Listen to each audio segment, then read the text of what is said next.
يا جموع الناس قد آن الأوان أبدعوا وأطلقوا كل العنان بفؤادي والأيادي واللسان إننا قوم خلقنا قيم.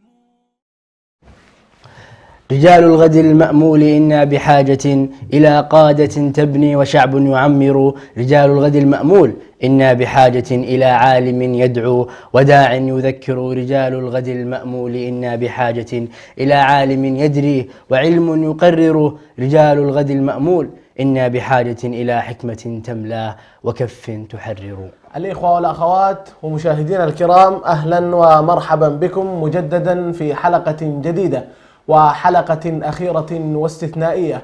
نرحب بكم جميعا في هذه الحلقة، وأهلا ومرحبا بكم مشاهدينا الكرام. ولأنها الحلقة الأخيرة وهي حلقة خاصة فلا بد أن يكون لها ضيف خاص، فباسمي وباسمكم جميعا نرحب بضيفنا الغالي شيخي ووالدي الشيخ برهان سعيد. حياك الله شيخنا. حياكم الله جميعا وحيا الله بالمشاهدين، وأنا سعيد جدا بالتواجد معكم، وأسأل الله تبارك وتعالى أن يجعلها حلقة مباركة. اللهم آمين. كما نرحب بكم مشاهدينا الكرام الذين ينضمون عبر البث المباشر عبر صفحتنا في الفيسبوك وعبر قناتنا في اليوتيوب. نعم، ولعلنا يا أنس اليوم سوف نعلم من هم فائزون وأبطال هذا الأسبوع للحلقة الأخيرة من برنامج شباب الصحابة. ولعلنا نذكر يا أنس قبل ذلك بأبطالنا في الأسابيع الماضية الذين فازوا معنا وتوجوا بالمبالغ الكبرى. نذكرهم على السريع: الأخ سعيد عبد القادر من إريتريا، وبدر الدين عبد الرحيم من السودان، وأصغر فائزين الأخت أفنان بيان، والأخ خالد القطب من تركيا. طيب، جزاك الله خير يا أخي أنس، ونشكر أيضا جميع من شارك معنا في الأسابيع الماضية، وأيضا من شارك معنا في هذا الأسبوع الفائت. لعلنا نبدأ مع شيخي ووالدي بموضوعنا لهذه الحلقة. شيخنا، يقول الله عز وجل في كتابه: والسابقون السابقون أولئك المقربون. وقد تناولنا خلال هذا الأسبوع مواضيع كثيرة، منها حسن الخلق، ومنها تجاوزنا أيضا في رحاب القرآن، ومنها موضوع فضل بذات الدين تربية يداك. لعلنا كيف نربط شيخنا بين تلك الصفات مع أهل السبق الذي ذكرهم الله تعالى في كتابه في قوله والسابقون السابقون. بسم الله الرحمن الرحيم، الحمد لله والصلاة والسلام على رسول الله وعلى آله وصحبه ومن والاه، وبعد. سورة الفرقان قسمت البشرية إلى 3 أقسام، وهم السابقون السابقون وأهل اليمين وأهل الشمال. فالسابقون يعرفونهم العلماء هم الذين يأتون بالفرائض مع النوافل ويحرصون على صالح الأعمال، ويزهدون عن المباحات وهم المذكورون في قوله تبارك وتعالى: قد أفلح المؤمنون الذين هم في صلاتهم خاشعون والذين هم عن اللغو معرضون. فهؤلاء مرتبتهم عالية جدا، ولذلك قال نهاية الآيات: أولئك الذين يرثون الفردوس هم فيها خالدون. فمكانهم الفردوس، والفردوس هو وسط الجنة وأعلى الجنة، وهذا يدل على أن الجنة كروية الشكل، فوسط الشيء فأعلى الشيء ووسطه هو معناه أنها بشكل كروية الجنة المباركة. جعلنا الله وإياكم من أهل الفردوس. فالسابقون السابقون أولئك المقربون، أي أن مرتبتهم مرتبة الفردوس الأعلى. ثم يأتي بعد ذلك، ولذلك بعدها يعني ذكر الله سبحانه وتعالى يعني ما لهم من الفضل الكبير من أولئك المقربون في جنات النعيم ثلة من الأولين وقليل من الآخرين. فثلة يعني من الصحابة الكرام، يعني معظم من كان من صحابة رسول الله صلى الله عليه وسلم كانوا مسباقون في الخير ويتسارعون إليه ويطبقون معنى قوله تبارك وتعالى: وسارعوا إلى مغفرة من ربكم وسابقوا إلى مغفرة من ربكم، الأولى في آل عمران والثانية في سورة الحديد. فهم سباقون. ما هي جائزتهم؟ قال الله سبحانه وتعالى: أولئك المقربون في جنات النعيم ثلة من الأولين وقليل من الآخرين على سور موضونة متكئين عليها متقابلين إلى آخر الآيات. ثم ذكر الله سبحانه وتعالى بعدهم الدرجة الثانية وهم أهل اليمين. قال تعالى: وأصحاب اليمين ما أصحاب اليمين في سدر مخضود وطلح ممدود وظل ممدود، إلى أن قال سبحانه وتعالى ثلة من الأولين وثلة من الآخرين. فهؤلاء الذين يأتون بالفرائض ويأتون بالسنن ويأتون ببعض المباحات، وربما دخلوا في بعض اللغو، فمرتبتهم أقل. ولذلك قال الله عز وجل عنهم في سورة المعارج، قال الله سبحانه وتعالى إلا المصلين الذين هم على صلاتهم دائمون والذين هم في أموالهم حق معلوم للسائل والمحروم والذين يصدقون بيوم الدين والذين هم لفروجهم حافظون إلا على أزواجهم أو ما ملكت أيمانهم فإنهم غير ملومين والذين هم لأماناتهم وعهدهم راعون والذين هم بشهاداتهم قائمون والذين هم على صلاتهم يحافظون أولئك في جنات مكرمون. ما قال في الفردوس الأعلى، وإنما قال في جنات مكرمون، فدرجتهم أقل لأنهم دخلوا في المباحات ودخلوا في بعض اللغو. هؤلاء السباقين أيضا مذكورين في قوله تبارك وتعالى ثم أورثنا الكتاب الذين اصطفينا من عبادنا فمنهم ظالم لنفسه ومنهم مقتصد ومنهم سابق بالخيرات بإذن الله. فالسابقون الذين هم بالخيرات بإذن الله معظم الصحابة رضوان الله عليهم من هؤلاء. قال الله عز وجل والسابقون الأولون من المهاجرين والأنصار والذين اتبعون بإحسان رضي الله عنهم. فهم داخلين في المرتبة الأولى. المرتبة الثانية والثالثة الذين هم ظالمين لأنفسهم ومقتصدين، فمنهم مقتصد ومنهم ظالم لنفسه ومنهم مقتصد ومنهم سابق بالخيرات. فالدرجة الثانية والثالثة هم داخلون أيضا كلهم في جنات النعيم، لكن تتفاوت درجاتهم من حيث القرب من الله سبحانه وتعالى وبعدهم. فإن الجنة مكانها تحت العرش مباشرة، وأقرب ما يكون تحت العرش هي منطقة الفردوس الأعلى. فإذا قلنا هي بشكل كروي الشكل، فتنزل الدرجات من جهة اليمين وجهة اليسار حتى تبلغ آخر درجة وهي درجة 100. إذن هؤلاء هم السباقون. طيب كيف نربط بما ذكرتموه أنتم من أعمال الخيرية التي هي كان من حسن الخلق والقرآن الكريم والظفر بذات الدين، كيف نربط بهذا وهذا؟ الربط به بسيط. كل من بادر في العمل الصالح وسارع وسابق إليه دخل في هذا. ففي قول النبي عليه الصلاة والسلام خيركم لأهله، كل ما طبق هذا الحديث وكان يقدم لزوجته وأهل بيته كل الخير ويتسابق في ذلك احتسابا عند الله، هذا من أهل الخيرية وهذا من السابقين. هذا الذي حقيقة، ولذلك الأوسمة التي وزعها النبي عليه الصلاة والسلام الوسام، يعني مثلا وسام يقول لك الجنرال رئيس القوات المسلحة وسام أليس كذا؟ اللواء الركن قائد، هذه أوسمة الدنيا. أوسمة الآخرة خيركم من تعلم القرآن وعلمه، خيركم لأهله، خياركم أحاسنكم أقربكم إني مجلسا أحاسنكم يوم القيامة. إذن الخيرية والميزان يوم القيامة يختلف تماما. إن أكرمكم عند الله أتقاكم. الموازين هنا تختلف. كلما كنت أنت تقيا ومسارعا في الخير وسباقا إليه فأنت لماذا الله سبحانه وتعالى أكرم أنبياءه وكان دعاءهم مستجاب؟ ما السبب في ذلك؟ السبب قال الله تعالى إنهم كانوا يسارعون في الخيرات ويدعوننا رغبا ورهبا وكانوا لنا خاشعين، وفي آية وكانوا لنا عابدين. إذن المسارعة في الخير والمسابقة إليه تجعل الإنسان يعني يربو حتى يصل إلى درجات العلا. طيب لما كان هذا هو الذي يجعلك في مراتب عليا، شرع الله لك التنافس. قال الله تعالى وفي ذلك فليتنافس المتنافسون. فإذا كان عبد الرحمن الابن سبق في الخير، أنس يجب أن يسبقه، أنس بن بيان يجب أن يسبقه في عمل آخر، وهكذا هذا يقدم وهذا يقدم. هل هذا التنافس حصل بين الصحابة؟ نعم. حصل التنافس بين ابن ومن؟ أبو بكر وعمر. بين أبي بكر وعمر. فعمر لما أعلن النبي عليه الصلاة والسلام عن غزوة تبوك وقال أمرهم بالصدقة والإنفاق في سبيل الله الجهاد في سبيل الله، قال عمر اليوم سأسبق أبا بكر، لن يسبق. شوف روح التنافس، قال لن يسبقني أبو بكر اليوم، سآتي بنصف مالي.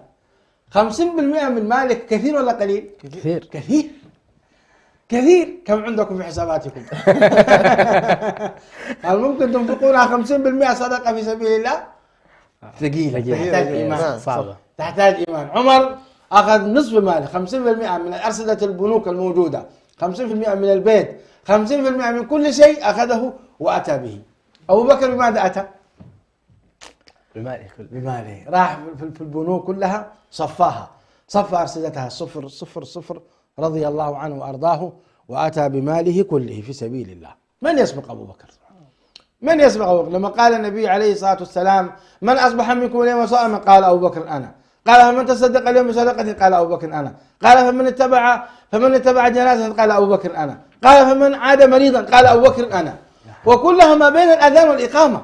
تخيل، جمع. فقال النبي عليه الصلاة والسلام أيما امرئ جمعت في هذه دخل الجنة. من يسبق أبو بكر؟ من يسبق أبو بكر؟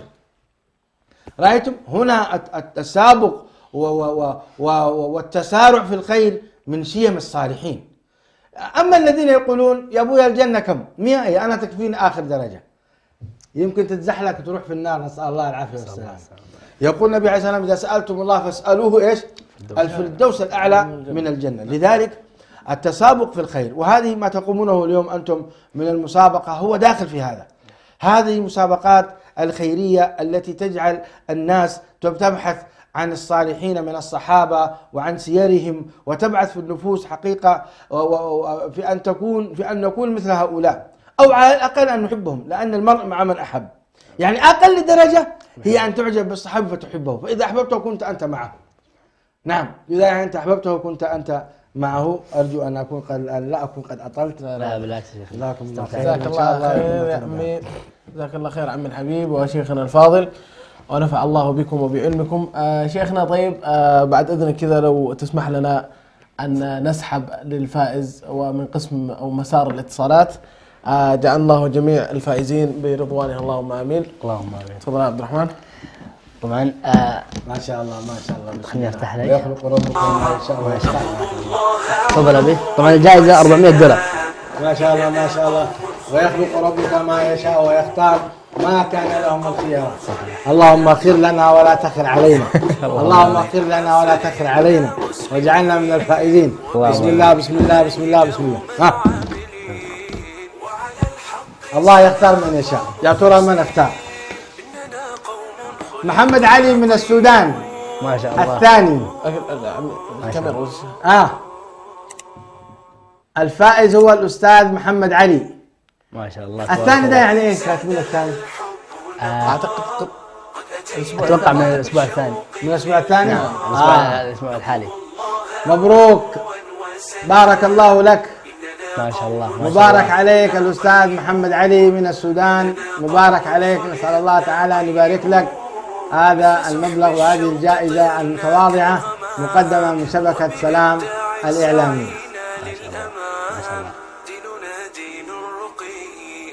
ما شاء الله. ألف مبروك أبي. يكفي هذا؟ نعم يكفي. ألف مبروك. ألف مبروك. له ألف مبروك. هتعطيني أنا كم؟ الله يسلمك يا أبي. خلاص انتهى؟ لعلنا لا نخرج فاصل قصير، لسه في سحب آخر، في سحب آخر مبلغ $350. مشاهدينا الكرام لا تذهبوا بعيدا، فاصل قصير ثم نعود إليكم، فابقوا معنا. أبدعوا وأطلقوا كل العنان بفؤادي والأيادي واللسان، إننا قوم خلقنا قيم. رغب النبي عليه الصلاة والسلام في التماس ليلة القدر في العشر الأواخر من رمضان، خاصة في الليالي الوترية منها. عن ابن عباس رضي الله عنهما أن النبي صلى الله عليه وسلم قال: التمسوها في العشر الأواخر من رمضان، ليلة القدر في 9 تبقى، في 7 تبقى، في 5 تبقى. وبغروب الشمس اليوم 26 من رمضان تدخل ليلة 27، وهي أرجى الليالي موافقة لليلة القدر. ولهذا كان نبينا صلى الله عليه وسلم يجمع أهله ونساءه والناس فيها فيقوم بهم حتى السحر، بل كان عمر وحذيفة رضي الله عنهما لا يشكون أنها ليلة 27، حتى أن أبي بن كعب رضي الله عنه كان يحلف لا يستثني أنها ليلة 27. فعلى المسلم أن يجتهد في العشر الأواخر من رمضان، وأن يكون في ليلة 27 أشد اجتهادا. وكذا من قصر فيما سبق من الليالي، فهذه الليلة المباركة فرصة ليتدارك ما فاته. عسى الله بواسع رحمته أن يوفقه لليلة هي خير من 1000 شهر. بسم الله الرحمن الرحيم. إنا أنزلناه في ليلة القدر، وما أدراك ما ليلة القدر. ليلة القدر خير من 1000 شهر.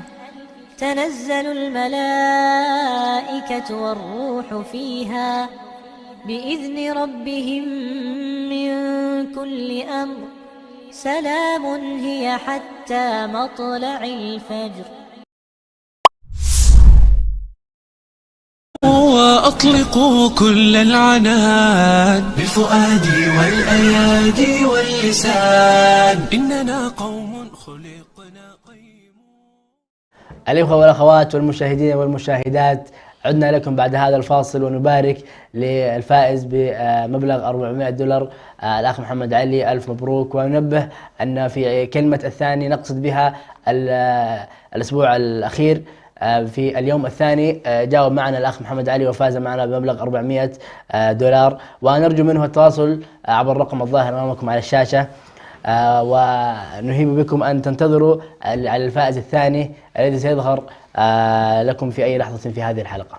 أكيد يا عبد الرحمن، لابد من بعض التشويق طبعا لمشاهدينا الكرام، فنحن لا نريد أن نفارقهم بهذه السهولة يعني. نعم. طيب، لعلهم يبقوا معنا إلى نهاية هذه الحلقة حتى يعرفوا فائزة أو عفوا الفائز معنا بجائزة التعليقات. إذن عبد الرحمن، دعنا نواصل مع عمي العزيز وشيخنا الفاضل برهان سعيد. شيخنا، أكيد أن هناك صفات معينة هي التي ترفع من درجات الإنسان ليصل مرحلة السبق. شيخنا، لو تذكر لنا بعض تلك الصفات على عجالة. الحمد لله. ذكرت لكم في الكلمة السابقة أن من ضمن ما ذكرته في مسألة ما الذي يجعلك سباقا. النقطة الأولى المسارعة في تطبيق ما أمر الله سبحانه وتعالى. حينما يأمرك الله عز وجل بشيء فلا تتكاسل أو لا تتباطأ، وهذا كان من أخلاق النبي صلى الله عليه وسلم.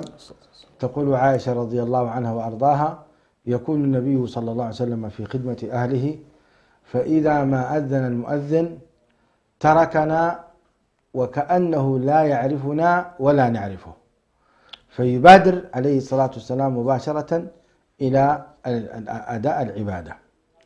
هذه المسارعة والمسابقة حتى عائشة تصف تقول: وكأنه لا يعرفنا ولا نعرفه. انظر كيف تعلق النبي صلى الله عليه وسلم بطاعة الله سبحانه وتعالى. وحينما يأمر الله عز وجل عباده يقول: إنما كان قول المؤمنين إذا دعوا إلى الله ورسوله يحكم بينهم أن يقولوا سمعنا وأطعنا.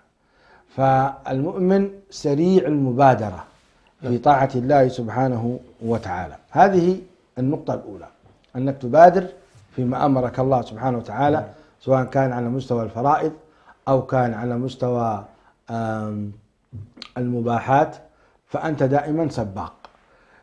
على سبيل المثال، انظر إلى من يأتي في الصلاة مبكرا ويقف في الصفوف الأولى، فإنه ينال الدرجات العلى. يقول النبي عليه السلام: لو يعلم الناس ما في النداء والصف الأول ثم لا يجدون إلا أن يستهموا لاستهموا عليه. شوف درجة الآن النداء، يعني نداء الأذان، أذان السباق إليه بصراحة ضعيف.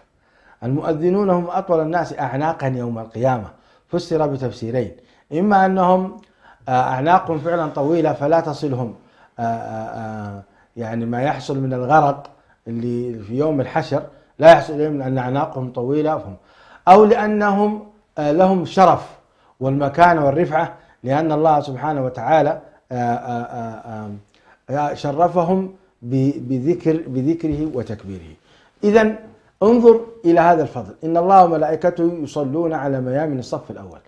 فلا يستوي أبدا من يتوضأ مبكرا ويدخل المسجد قبل الأذان ثم يمسك الصفوف اليمنى الأولى، هل يستوي هذا بمن يأتي متأخر ونفسه منقطع ويأتي ويقضي 3-4 ركعات ثم بعد ذلك يقول لك أنا أريد أن أكون سباقا؟ لا يمكن.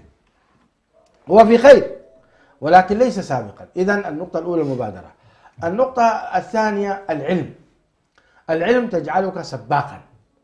يعني الذي يسافر مثلا من مكة إلى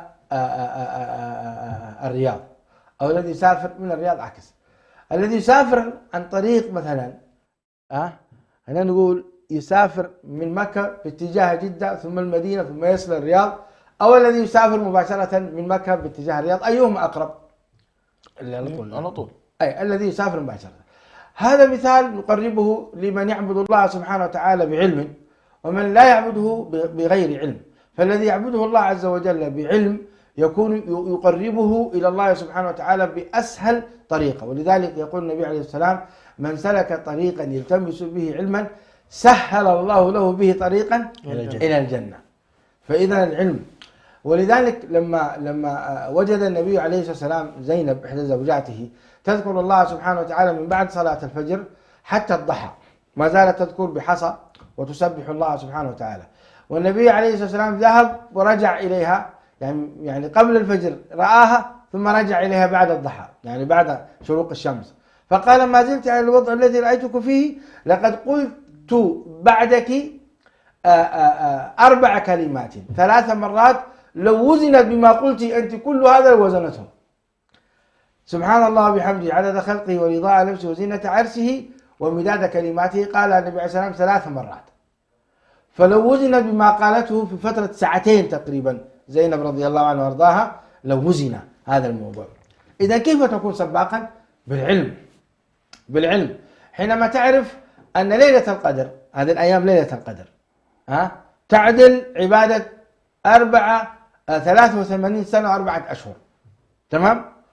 وإذا أنت مثلا عشت 50 سنة، ف50 سنة أنت توافق ليلة القدر، فإنك ستكون عبدت الله 4150 سنة. سبقت ولا ما سبقت؟ يأتي وزنك يوم القيامة ثقيلا. لماذا؟ لأنك استفدت من هذا العرض الرباني. حتى رمضان نفسه كثير من الناس يغفل عن رمضان ويجعله في مواضيع المسابقات والفوازير والأمثال والمسلسلات وضياع الوقت، ويفوته خير كثير. ولذلك قال جبريل عليه السلام: من أدرك رمضان فلم يغفر له رغم أنفه قل آمين. فقال النبي صلى الله عليه وسلم: آمين. إذن ذكرنا الآن سببين. السبب الأول المبادرة سريعا: وعجلت إليك ربي لترضى. الثانية العلم تجعلك من السباقين. هذان سببان عظيمان، أسأل الله تعالى أن ينفع بهما. الله يجزاك خير شيخنا الفاضل ونفع الله بعلمكم. طيب شيخنا، ندخل في السحب الثاني وهو سحب التعليقات الذي ينتظرها طبعا الكثير من المشاهدين والمشاهدات. شيخنا لو تسحب لنا مجددا تعليقات ايش معناها؟ نعم، هو مساء طريقة سير المسابقة عبارة عن مسارين. المسار الأول عن طريق الاتصالات، يتصلون ويدخلون مباشرة في السحب، أو المسار الثاني مسار التعليقات. احنا نضع السؤال على في الفيسبوك وفي اليوتيوب. حاجات كبيرة شايف هذه. ما شاء الله ما شاء الله ما شاء الله ما شاء الله ما شاء الله. يا سلام يا سلام يا سلام يا سلام يا سلام. وربك يخلق ما يشاء ويختار ما كان لهم الخيار. سيظهر اسم من يا رب، سيظهر اسم من يا رب، سيظهر اسم من يا رب. بسم الله بسم الله بسم الله.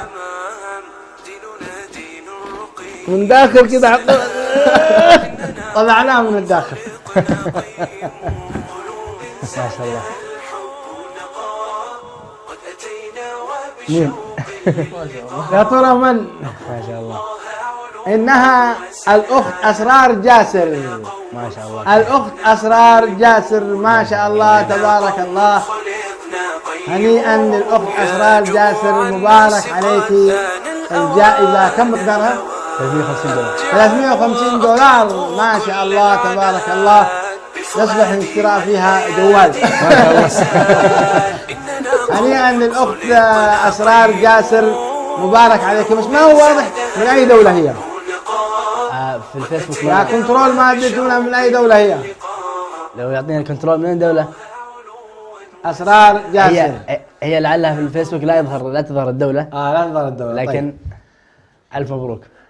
ألف مبروك ألف مبروك. ما شاء الله ما شاء الله. بارك عليك الأخت أسرار. من الثالث يعني في اليوم الثالث. اليوم الثالث. نعم. مبارك عليك الأخت، مبارك. أسأل الله تعالى أن يجعلها جائزة خير وبركة. اللهم آمين اللهم آمين. لعلنا نبارك للأخت أسرار جاسر ونذكرها بالتواصل معنا عبر الرقم الظاهر أمامكم على الشاشة. شيخنا ووالدي العزيز، لو في دقيقتين بشكل مختصر تضع رسالة في بريد الشباب وتحثهم فيها لبلوغ درجة أهل السبق الذين ذكرهم الله تعالى في كتابه، فماذا تقول لهم؟ والله الحقيقة أبنائي وإخواني عبد الرحمن وأنس وجميع المستمعين، مرحلة الشباب هي مرحلة القوة ومرحلة الفرصة لأن يكون الإنسان طائعا لله تبارك وتعالى. فالله سبحانه وتعالى يقول في كتابه العزيز: الله خلقكم من ضعف ثم جعل من بعد ضعف قوة ثم جعل من بعد قوة ضعفا وشيبة. ففترة الشباب هي فترة القوة وهي فترة الأعمال الصالحة. فإذا كان الشاب لم يبادر في تقديم الأعمال الصالحة في فترة شبابه فمتى سيقدم؟ والشاب بطبيعته يعني يكون غالب ما يكون قلبه صافي، ليس فيه كبر وليس فيه عناد، وإنما يقبل الحق بصفائه. ولذلك كان معظم أتباع الأنبياء هم شباب. إنهم فتية آمنوا بربهم وزدناهم هدى. وأتباع النبي صلى الله عليه وسلم كانوا شباب أيضا. فأما الشيوخ فقد كفروا برسول الله صلى الله عليه وسلم وحاربوه واشتدوا عليه حقيقة. أما الشباب فكانوا هم السباقين. ولذلك جاء في الحديث عن نبينا عليه الصلاة والسلام قوله: يعجب ربك من شاب لم تكن له صبوة. يعجب ربك من شاب لم تكن له صبوة. وفي الحديث الصحيح أيضا: وشاب نشأ في طاعة الله، هذا يظله الله عز وجل في ظله يوم لا ظل إلا ظله. فيا أيها الشاب، لا تلطخ يدك بالقاذورات ولا تلطخ عينيك بالقاذورات ولا تلطخ قلبك أيضا بالقاذورات ومن الفتن والشبهات. كن صافيا نقيا كما عاهدتك نصوص الكتاب والسنة وكما عاهدك أيضا التاريخ. فالشباب في زمن النبي صلى الله عليه وسلم قادوا المعارك، وأنتم تعرفون أسامة بن زيد كان قائدا على أبي بكر وعمر، وتعرفون العبادلة الخمسة: عبد الله بن عمر وعبد الله بن عباس وعبد الله بن الزبير. عبد الله بن الزبير هذا لو تقرأون سيرته تتعجبون. عبد الله بن الزبير هذا الشاب في زمن النبي عليه الصلاة والسلام وكان عمره من 8 سنوات إلى 10 سنوات، أمره النبي عليه الصلاة والسلام بعد الحجامة أن يكب دم النبي عليه الصلاة والسلام بعيدا. دم النبي صلى الله عليه وسلم المخرج من الحجامة. هذا الشاب عبد الله بن الزبير أخذ هذا الدم وابتعد عن النبي عليه الصلاة والسلام قليلا فشرب دم النبي صلى الله عليه وسلم، لأنه ما أراد أن يرمي دم النبي صلى الله عليه وسلم بعيدا أو يسكبه. شوفوا إلى معاني هذا الشاب واحترامه وتقديره لرسول الله صلى الله عليه وسلم. فلما جاء وكان آثار الدم في فمه قال النبي عليه السلام: أين ذهبت بالدم؟ فقال ذهبت بعيدا يا رسول الله، يعني أنه في بطنه. فقال ذهبت بعيدا بها يا رسول الله. قال النبي عليه الصلاة والسلام ويل لك من الناس وويل الناس منك. فهذا الرجل عبد الله بن الزبير ماذا كان بعد ذلك؟ كان قائدا عظيما بل خليفة من خلفاء المسلمين، وخلافته معتبرة عند أهل السنة والجماعة. كان خليفة وكان قويا وكان شجاعا جدا جدا جدا، قل من يبارزه. فأين الشباب اليوم؟ اليوم الشباب ضايع إلا من رحم الله في البلاي ستيشن، في مسائل بسيطة. هذا قائد عظيم يأبى أن يرمي دم النبي عليه الصلاة والسلام في الأرض.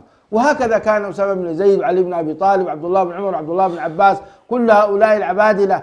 وجاء بعدهم أيضا من القادة حتى وصلنا إلى صلاح الدين الأيوبي وظاهر بيبرس وغيرهم من القادة العظماء. واليوم أيضا الأمة الإسلامية حقيقة تنعم بشباب صالح، لكن لم تتح له الفرصة. يوم تتح له الفرصة سيشهد التاريخ أن هذه الأمة الإسلامية لا تنجب إلا أبطالا. هذه الأمة الإسلامية والله لا تنجب إلا أبطال، لكن لم يظهر لهم التاريخ. حينما تتح لهم الفرصة سترون والله ما يتعجب منه التاريخ إلى قيام الساعة. نسأل الله تعالى أن يهدي شبابنا وأن يوفقهم وأن يعدون أنفسهم لقيادة هذه الأمة. هذه الأمة أمانة في رقابهم، وإن الله سبحانه وتعالى سيسألهم عن هذا العلم وعن حال الأمة اليوم وعن ضعفها. والله أول من يسأل هؤلاء الشباب، لأنهم هم محطة القوة وهم أيضا الأمل بعد الله سبحانه وتعالى. جزاك الله خير شيخنا الفاضل. الإخوة والأخوات، وصلنا وإياكم إلى نهاية هذه الحلقة ونهاية هذه المسابقة. ختاما نشكر شيخنا الفاضل برهان سعيد على تشريفه لنا في هذه الحلقة الأخيرة. الله يجزاك خير. نحن كذلك والله. نسأل الله أن ينفع بكم الإسلام والمسلمين.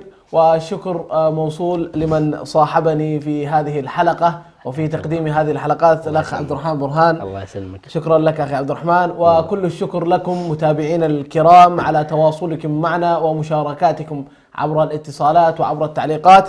وكل العذر لمن حاول الاتصال ومعنا ولم ينجح. نعم.